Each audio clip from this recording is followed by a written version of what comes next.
our next guest not only provided us those wonderful rides, but he's also talking about looking beyond the certificate. So I'm going to tie those things together and welcome Avesta Hojjati, head of R&D from DigiCert, to come up and tell us about it. Come on up, Avesta.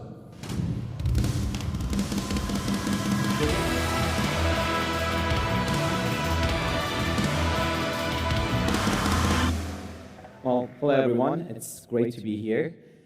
Perhaps one way or other, we all have heard about digital transformation. I think the example of driving environmental-friendly cars, connected vehicles, utilizing documents that you're able to cryptographically sign remotely, and obviously through the pandemic that we started seeing the utilization of digital certificates and the similar type. I want to do a level set, and the level set for me is to understand the general definition of digital transformation. What is digital transformation? You know, the terminology could be widely used, but we need to understand the overall meaning. Anything from customer experience, employee experience, product digitalization, cost control, and obviously the terminology Industry 4.0 could be defined as digital transformation. The importance of this specifically goes into the compound annual growth rate of digital transformation. It has been predicted that in the next 8 years, we will have 17% growth every year. Why this is important? Well, this is an opportunity to obviously make money, but it's also an opportunity for us to innovate. And that innovation by itself specifically comes around one factor that is important to every single one of us, and that is trust. Without digital trust, there is no transformation. I'll give you an example. You could go ahead and transfer all your documents from paper to Excel sheets or PDF, but if you're not able to securely store those, you're not really doing transformation. You're creating yet another problem for your IT admins or for your users. Let's take a specific look at this in the case of public key infrastructure, or PKI, when we consider digital trust. In this specific graph, we have complexity on the y-axis and time on the x-axis, and if you're not familiar with TLS or SSL, this is basically where you're able to provide the transfer layer security for connections on the internet, and over time you have seen that compliance and the standard has played a massive role in this specific topic. But if you move forward, we are seeing that as we are adding more digital connections to the internet and we require to have more trust, there's one more factor into that, which is the management of these widely distributed certificates. And this by itself has its own complexities. If you consider a very large enterprise, you have a number of different units. Each unit has a specific use case that they require to use different type of certificates. And this by itself becomes cumbersome if you consider compliance and the risk that is associated with that. But also there is one more big factor that in the past 5 years that we have seen that is rising, and that is the connected ecosystem. Your mobile phone is connected to a number of different applications and the servers in the back end. If you're driving an electric car, that electric car requires to receive over-the-air updates. If you have a smartwatch, very similar. So as we are moving towards this digital transformation, we are seeing more connections are being built, but also we are seeing the complexity that is coming into those connections, and one of the factors that we will get into today specifically will be that digital trust. Let's look at the increasing demand on IT and security. So I'm going to build this from the foundation, and then we will work our way up. And the increasing complexity and risk specifically for a PKI administrator or public infrastructure admin could be defined in 3 different bullet points. One is the shrinking validity of the certificates. Historically, certificates were able to last 3 to 5 years, depending on the specific type of certificates that you have. But as I've seen that the industry has evolved, we have seen certificates as short validity as a day or even a few hours. And this by itself means a higher volume of management of certificate will be required. We have also seen the increasing PKI use cases. You're not only making the connections to your web server secure, but also you're utilizing PKI for document signing, a very big factor of digital transformation. You're also seeing utilization of PKI for the connection to IoT devices, and we have also seen client certificates in the case that you're able to issue certificate to individuals. Also, we are seeing increase in the validation requirements. In the past, you could have just have very small number of elements that require to be validated, but today, given the regulations that are being pushed in specific regions, those requirements are also increasing. The second bucket will be identity access management managers. This is where not only PKI, but other elements of security are being utilized in order to manage your specific environment. One of those that you all have heard about is Zero Trust. We have also heard about remote work. In the past 2 years, we have seen about 100% of the workforce has been moved towards remote work, which requires a different security posture. And as many of you are probably utilizing passwords, an era for passwordless authentication is picking up, and that by itself has its own complexity. Finally, the network security, the DevSecOps, and the OT security, which they have to deal with all these connected devices, the cloud deployments, the hybrid models, multiple different clouds, and then the operational technology that they have to deal with. Overall, these three specific buckets by themselves are creating the complexities that goes around digital trust. And that by itself for us could be defined in a number of different ways. Users, devices, documents, DevOps or DevSecOps, as well as servers. And in each specific category, what is important to understand is the massive opportunity for not only the providers, but for the users to utilize these either new technologies or innovate in specific categories. Let me give you an example, which is the example of hosting companies, as I think it alludes for most of the individuals in this room. Traditionally, a hosting company was defined as somebody who provides them storage. There is a DNS access that they're able to provide, and obviously there's a number of different products they can add to that. But what we are seeing is a new era for hosting providers. They are solution providers. Specifically, in the case of digital trust, they're able to provide a number of different elements that is able to solve specific use cases for their end customers. I was having a conversation a few hours ago in regards to what is really connected devices, or how do you define that as being an IoT device. And I think generally is kind of hard to digest the terminology, but connected devices are nothing beyond your vending machines that they have connection to the internet. You have electronic control units inside vehicles that they have been around for many years, but now they're getting connected. And all of these together are able to kind of provide that opportunity for new solutions that hosting providers could be a part of. Let's look at some statistics here, specifically in the case of PKI, and this is a survey that we ran a few months ago. In this specific survey, a typical enterprise on annual basis is managing about 50,000 certificates. And that by itself could be defined between public and private certificates. Public certificates are what you're utilizing for your web servers, whereas private ones are mostly internal ones, and one use case of that will be IoT. A little bit more granular view into this, you can see that the percentage of digital certificates are being managed is not being limited to only those web servers, but you have other use cases such as email, mobile devices. You have also medical devices where they require that secure connection as part of the journey of digital transformation. Let's specifically look at trust in connected devices environment. I think this is something that we are seeing more every day. I remember a few years ago when I was building a house, I really wanted to be a smart house. I started getting my my thermostat, my Amazon, and a number of different devices, and yet I didn't have a personal website. Not that it's a requirement, but as an individual, you can see that more users are being connected in different shapes or forms that we traditionally were counting on. And again, this by itself is an opportunity. But there are many different challenges if you consider this broad spectrum. One of those is developers. Often developers will ask, how would I be able to actually court for different microcontrollers, MCUs, operating systems, specifically if you're dealing with IoT devices where they're resource constrained. You have a small amount of memory, your energy consumption is pretty low. You also have some challenges that chip manufacturers are dealing with.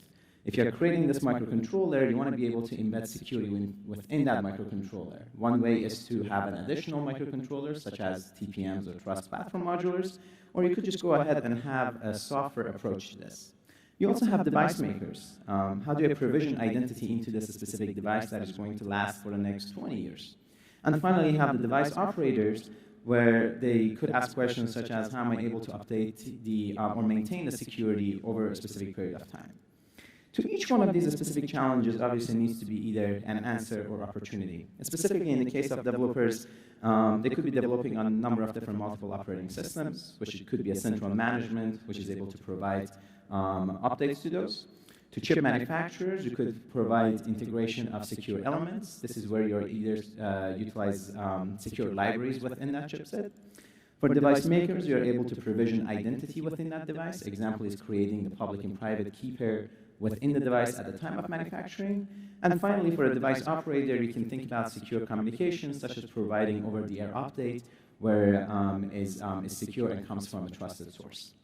So overall, digital trust in ecosystem must address the challenges across the entire ecosystem. You could just go ahead and pick up one bucket. You have to think about the entire journey.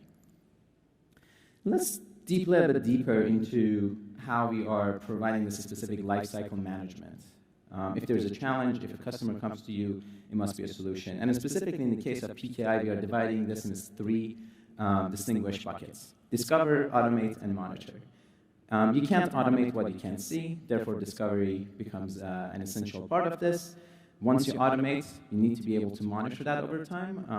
Not that you require to have the same amount of force to look at your entire infrastructure, but you need to be able to have individuals who are able to create policies for the automated fact. And then finally, you have the monitoring portion of this, which is constantly discover, report, and orchestrate your entire ecosystem. Let's look at discovery specifically, and why is it important for digital transformation. An accurate discovery solution is able to define the threat landscape, and this by itself is one of the big fundamentals for digital transformation. But like anything else, there's a good and bad portion into it. A failure to discover your entire environment could have a number of burdens, such as missed certificate expiration dates, which we have seen last year in many different applications, could have impacts such as losing customers, revenue impacts, so forth and so on. But also on the other part of this, there are penalties of not identifying. Example is, again, cost or security issues. So an accurate discovery solution matters for digital transformation and digital trust. And in this case, you can look at it from identifying your certificates, either being rogue certificates or expired certificates, meaning you have shadow IT teams that are creating those certificates on a corner, but you're not aware of. You can think about your keepers. Are they utilizing duplicate keepers across all of your IT devices? You can think about policies. If a certificate is required to be deployed in a certain period of time and expire in a certain amount of time. And finally, processes, which is allowing you to create that auto discovery, triggering events, and have the approval process to be pushed out. We talked about discovery, but the next bucket is automation, which is equally as important as the previous one. And in this case, we talked about short-lived certificates, meaning the expiration date for certificates has decreased over a specific period of time. And we are seeing this with mostly sensors and actuators. You're purchasing a sensor for $5, you're putting it in a specific room, or you're deploying it in the ocean for a specific telemetry. And this sensor by itself requires to have a very short period of connection. And this is where automation plays a very big role.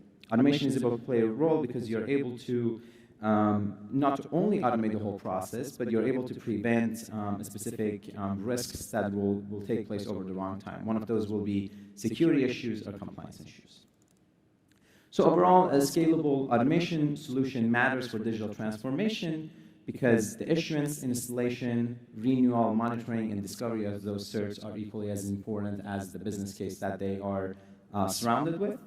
Also, securing the keepers provide the equal amount of role. And finally, policy and process are part of that automation journey. So if we look at the goal of PKI discovery and automation, what is it that it provides for your end customers and also for you as a hosting provider?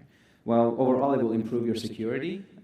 Your IT teams are able to focus on different aspects instead of focusing on security specifically, since automation takes place. It provides agility. We have seen that in a number of different industries that over the period of 12 or 24 months, new technology comes in, but you really don't want to go ahead and rebuild your entire infrastructure. This is where automation is able to assist with that, and obviously reducing downtime. On average, we are saying that engineering team are pushing new codes out every 6 days, and if they're facing any downtime due to the fact that they don't have their security posture ready, is obviously going to impact their overall development approach. Finally, like anything else, there are challenges that are facing PKI discovery and automation. One of those is complexities. The same code base does not exist forever. New managers will come in, they have a new architectural approach. That means there's a new code that has been developed, or there's a new framework, and that by itself could throw a blocker for deploying a scalable PKI, since you have to change the either the protocols or the methods that you have used previously. Also, it could be staff resistance, where you don't have enough staffs in-house in order for you to deploy the automation solutions. But at the end of the day, these are all part of that digital transformation journey and the digital trust that is required. We talked about most of the technology portion of this, but I think one specific element that matters to everybody, given the regional approach that we have to security, is the standard for digital trust. I think if previously you're looking at deploying a product, you're looking at the return on investment, you're looking at the business case, you're also looking at the cost and the opportunity that it has, and standards are usually playing, very close to the last elements. About 20 years ago, DARPA in the US came up with an ideology known as security by design. That means once you're designing your application, you should include security within that design process. And this is where standards are playing that role for digital trust. If you're designing an application, if you're designing a framework or specifically solving for a problem, you need to consider compliance. You need to consider operation that you can trust on. You could also consider, or must consider, scalability and reliability. A business case is only as limited as the vision that the individual who has designed it. Therefore, you need to think for a solution that is scalable. Also, supporting multiple different use cases is important. We are seeing new use cases are adding up. A good example of that is utilizing quick response code or QR codes for vaccine validation. Previously, we were using QR codes for menus, we were using QR codes for accessing specific URLs, but as we saw through the pandemics, these codes are being cryptographically signed, they are being used as a proof of an individual being vaccinated. And finally, digital trust should fit the future ecosystem. A good example of this is if you are implementing a solution and that solution by itself is going to last for the next 20 years, is it going to be bulletproof against the threat of quantum computers? This is specifically a big problem when you're dealing with classical security algorithms such as RSA or ECC versus the threat that quantum computers are causing. Let's look at the platform approach to digital trust, and I think this will be very important for hosting providers because as I previously mentioned, hosting providers are often being defined as, here is your website, here's your storage, and you're able to basically run your website off of that. But we are taking a different look at that one. We are looking at core services that are able to provide solutions to the challenges that digital transformation and digital trust are bringing up. These core services could be anything from the business perspective as far as account management. This could be identity access management, which is defined under roles. This could be grouping. You have different BUs or business units. You could have a certificate authority that is internal to you. You could have a certificate authority that is being externally maintained for you. You have business decisions that you have to make. This could be the input of artificial intelligence into decision making. You have also policies, and most importantly, in my opinion, are reporting. You're living in the age of data. We have been saying this for the past decade almost, but I think moving forward, we have to find a way to be able to analyze those data and make the right decisions. So moving from these core services, you could see a derivative of other services that could be implemented, such as publicly trusted certificates, identity and access management, either running off of a PKI platform, device identity, which again is another use case of PKI in this case, code signing, which you are able to cryptographically sign your documents, and finally digital signatures, which allows you to do a number of different use cases. Especially in Europe, we are seeing the rise of digital signatures in the case of providing digital wallets based on validated identity. Regardless of which one of these approaches that you're going to take from the middle buckets here, the core services need to be able to embed security policies from the get-go, from day zero. And also, if you are dealing with PKI, you need to be able to understand the specialized certificate management workflows where they're able to reduce the overhead and the risk to your business. So, in conclusion, we talked about digital transformation, we level set on that. We talked about the importance of digital trust in the era of digital transformation. One good example of that, obviously, is how the pandemic changed our view. Employees had to go to remote almost immediately. They had to deal with a different approach to how they were conducting their job and business. We also talked about how scalability matters. A solution is only as good as the number of places that it could be deployed on and how efficient and how reliable it is. We also talked about the environment that we live in. We are surrounded by devices, either being cell phones, connected vehicles, or other devices that require connection to the broader environments. And finally, we talked about the importance of trust. I think if there is one getaway that I want everybody to understand is that making decisions for the next 2 years is important, but being able to stretch that decision for the next 20, 50, or 60 years is the most important decision that we can make today. Scalability is important for us. We are having more devices being connected to the internet. We are having the kids in school receiving their iPads at a very early age. They're accessing a number of different applications. And overall, what makes the big difference here is that in putting that trust in the root of every single thing that we do in the case of digital transformation. With that, thank you so much for your time, and hopefully we see you guys around. Thank you. Thank you very much, Avesta. Look, I actually have 4 questions. You got a moment you can share with me? Sure. Okay. So the first thing is something we've all noticed over the last 8 years or so is at first businesses pushed devices to their employees. But now we're in a culture where, for my job, I use my iPhone and I use my iPad in addition to the company's computer. And how do we establish digital trust between that gray area between personal and corporate devices? That's a great question, and actually this came up last night during dinner because I personally carry 2 phones. One is business and one is personal. And the discussion was, it's heavy, they're big phones, would you rather just go ahead and add one single phone? And I think this comes down to 2 portions. One is, what is your security posture? Are you allowing these rogue devices to enter your environment, especially with devices such as Android, where you have different applications that are able to access the same bandwidth and communicate with each other, which could expose, more threat factors to your environment. But this is where we have the specific lack of regulation. There's nothing from either the government or companies often that will regulate you from introducing your personal devices into the environment. You could pick up your iPad and log into your email, and the same iPad could be used by your kid who's watching Netflix or installing games. I think this is where we have to have the IT admins to come up with a set of rules and policies and be able to actually enforce those on regular basis.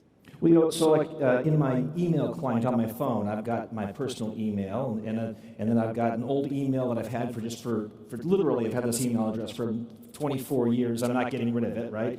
And then I've got my company email, and they're separate and together. They're separate and together at the same time, and it exists on my device. Is some kind of firewall in between them to make them they don't interact? Yeah, not necessarily. So this is where security and usability plays a big role again, right? So with modern mobile devices, you're utilizing a concept known as sandboxing, meaning each application runs within its own sandbox on the same processor. But it doesn't necessarily mean that that application is safe and secure. At the end of the day, they're utilizing the same resource, the same microcontroller, the same memory. And to the motivated attacker, they'll be able to obviously compromise that one way or other. They could send a PDF to your personal email. You could open that PDF and it could be malicious. You attach that PDF to your work email, and now you're distributing that attack to everybody else. All right, well, I have one more question for you. What does it take to get you to leave the keys for one of those hybrid Porsches just accidentally here on the table for a few minutes, and you can just forget about it for a couple hours? Unfortunately, you are the last person because I just gave away all the keys. Oh, damn. All right, well, thank you very much. Please thank our speaker, Avesta. Thank you very much. Appreciate it. Appreciate it. Cheers.